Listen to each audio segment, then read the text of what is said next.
John Dickson Carr was an American writer of detective stories. He was born in 1906 in Uniontown, Pennsylvania, the son of Congressman Woodrow Nicholas Carr and Julia Kissinger, and attended the Hill School in Pottstown and Haverford College. After his move to England in the 1930s, he married Clarice Cleves. His most famous detective stories center around either the characters of Dr. Fell or of Sir Henry Merivale. He was awarded 2 special Edgar Awards from the Mystery Writers of America, one for his 1950 biography of Doyle, the other for his life's work in 1970. He was paralyzed on the left side of his body following a stroke in 1963, and died in Greenville, South Carolina in 1977. He wrote some 70 books, but we will be covering his 1937 The Burning Court, which Karl Edward Wagner put on his infamous list of the 39 best horror novels. The story begins with Ted Stevens arriving at his cottage outside of New York while perusing the manuscript of Gowden Cross's new book on murder cases. Cross had written several such books for the publishing house Stevens works at, but is something of a mystery himself. As Ted reads through, he finds a photo that looks exactly like his wife, and bearing the same first and last name of Mary Aubrey. But this woman had been guillotined for murder in 1861. Coming home, he confronts his wife about this, who apparently knows nothing. But soon Ted notices someone had been rummaging through his stuff, and the chapter on Aubrey is gone from Cross's manuscript. Then his friend Mark Despard, whose Uncle Miles died only a week or so ago, comes over with an old family friend, and they go to dig Uncle Miles out. The reason being a cup found with some arsenic in it in the dead man's room, as well as the housekeeper's testimony she saw a woman go through a wall via a non-existent door leading to a part of the house that burned down a century ago after handing this same cup to Miles the night he died. But to even get at the body, they have to break up a bunch of concrete and dig up a load of gravel,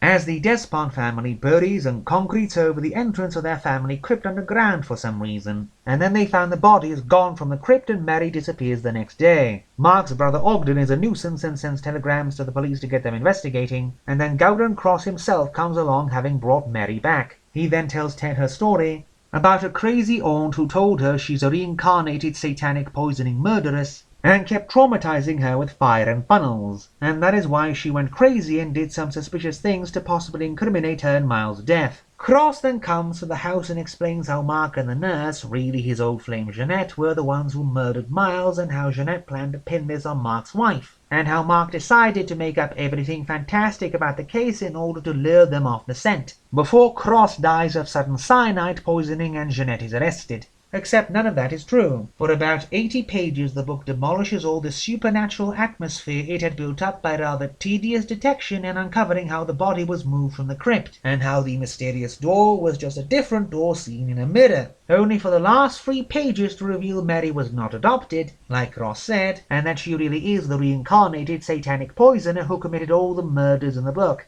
Why would anyone do this? Why would you kill the atmosphere of the book and then try to pull this rug pull after you explained everything away? I feel annoyed I had to sit through detailed police timetables when this was the solution all along, and it comes so late it doesn't have a chance to affect anything. So you're sat there wondering what the point was.